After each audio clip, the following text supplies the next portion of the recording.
A lot of people consider this their favorite Mega Man game, and I honestly don't know why.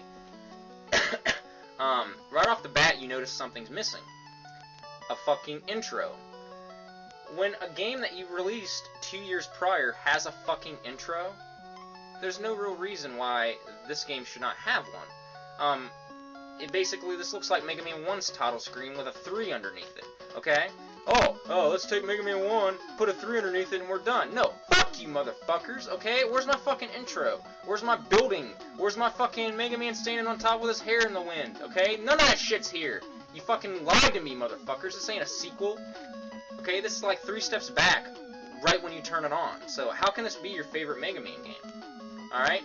You start the game, and you see the Robot Masters. It's probably the most well-rounded Robot Masters in any of the Mega Man games, but I don't like them as much as Mega Man 2. They've just never been that good to me. Like, for instance, Snake Man. Snake Man looks like a mascot that would stand outside of a pet store, basically. His level's pretty sweet, and his song's good, but, I mean, and then you got losers like Hard Man. What's hard? Is his dick hard? I mean, my dick gets hard too. You don't see me fucking trying to kill Mega Man about it. I mean, it doesn't make any sense. What's he supposed to be? But, I mean, every Mega Man game has, you know, 1 or 2 stupid Robot Masters. I mean, Shadow Man's awesome. He's a ninja, and ninjas are always awesome. Spark Man's cool. Some people hate Top Man. I always liked him. I thought he's pretty cool. I think Dreidel Man is probably a better name for him, but I don't know. But yeah, I mean, you don't know what the storyline is in this game unless, like, you have the instruction manual. So, if you rented games in the late 80s, early 90s, like a lot of people did, and it didn't come with a instruction manual, you had no idea what the fuck was going on in this game. As you can tell, this game added the slide move, which is actually one of my favorite things. I was kind of disappointed they took that out of Mega Man 9, but we'll get to that later. I don't know. This game's always been kind of weird to me. For instance, right off the bat, what does this have to do with tops? I mean, it looks like we're in like a greenhouse of death right now. I mean, what is this supposed to be, really? I mean, this game's kind of lacking its own personality, whereas Mega Man 1 started it and Mega Man 2 perfected it. Mega Man 3 didn't really do much with it. For instance, like this room right here, has anybody ever died in this room? Like, I don't even know if those spikes kill you, because I've never fallen into them, okay? This game is, like, so completely easy and pathetic compared to, like, 2, that I can't even put it into words, people. Like, for instance, this part right here. Okay, you get these 2 enemies on the screen, the whole game comes to a fucking crawl until you kill one of them. Okay? So, like, if your game can't handle what's going on in the screen right now, don't fucking put it on the screen, because it ruins the game. Mega Man 3 has a lot of parts like this, and I just don't understand why they kept them in. But like I said, it's kind of lacking its own personality. Giant Cat of Death, yeah, that's great and all, but I've seen that in Mega Man 2 already. But it was better. It was a giant dog that breathed fire, okay? It would eat that fucking cat, and it would eat the cat in like 2 seconds, okay? So, a cat throwing yarn at you in a greenhouse. It doesn't, you see what I'm saying? Like, it's so weird compared to Mega Man 2. One thing the game does have that is really amazing is the soundtrack. I would even go so far as to say the soundtrack is on par with Mega Man 2's. Some people disagree, and I don't really care because you're wrong. Okay? This soundtrack is awesome. But yeah, I mean, I don't know, people. It's always been a weird game to me. And it's easy. Like, we're already at the end of the stage. Whereas, like, in Mega Man 2, like, you'd get to Heatman's level and be stuck on it for half an hour trying to do the disappearing blocks. This level doesn't really have much to it.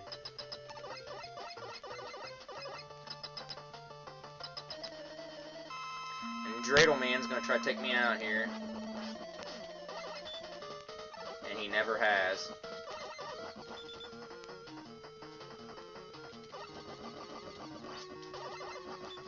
It's an easy game. I mean, there's really... If you can't beat Mega Man 3, you should probably stop playing video games altogether.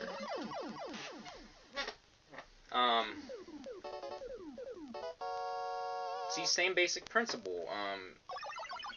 Mega Man 3 kind of just polished Mega Man 2 and said, hey, here's a brand new game. No, don't fucking lie to me. Okay, it's the same thing.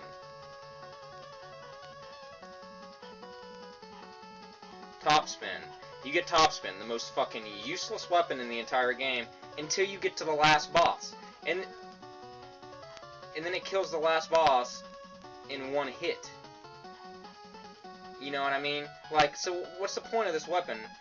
They must have thought, hey, you can't use this weapon for anything else, so let's kill the last boss with it? I don't get it. So, I don't know. Weird shit in the game like that. It's a good game. It's still probably my second or third favorite in the series, but there's just not that much innovation. Yeah, they added Rush of the Dog in it, but he's basically the items from Mega Man 2. So, no innovation there. I don't know. But this game's a masterpiece compared to Mega Man 4.